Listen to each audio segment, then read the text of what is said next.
আজ আমার চটজলদি রান্নাঘরে বানিয়ে নিলাম ছোটদের জন্য আকর্ষণীয় ক্যাপসিকাম, যার পেট কাটলে বেরিয়ে আসবে সবজির ফুল।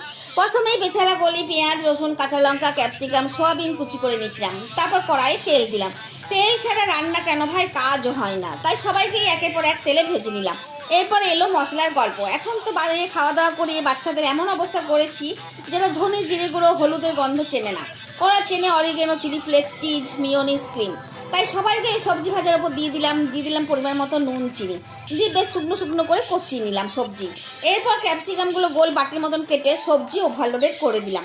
ওভারলোডেড না বললে বাচ্চারা আবার খাবে না, কারণ এই ধরনের নাম তো ওরা শুনেছে কেকের দোকানে। তাহলে মায়ের মুখে শুনলে ওদের একটু আগ্রহটা বাড়বে। এবার এটাকে ভাজার ব্যাপার আছে। না না, বেশি ঝামেলা নয়, করা যাবে চেষ্টা করলে।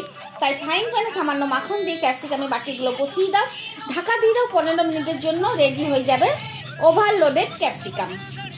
যে কোনো রান্নার আকর্ষণীয় হয় রান্নার গন্ধে। তো এর গন্ধে বাচ্চারা না খেয়ে থাকতেই পারবে না, আর দেখতেও হবে পুরোপুরি একদম দোকানের মতনই, দোকানে কেনা খাবারের মতনই। তো চলো, এই বাহানায় ওদেরকে একটু সবজি খাওয়ানো যাবে। ভালো লাগলে সাবস্ক্রাইব করবে। ধন্যবাদ।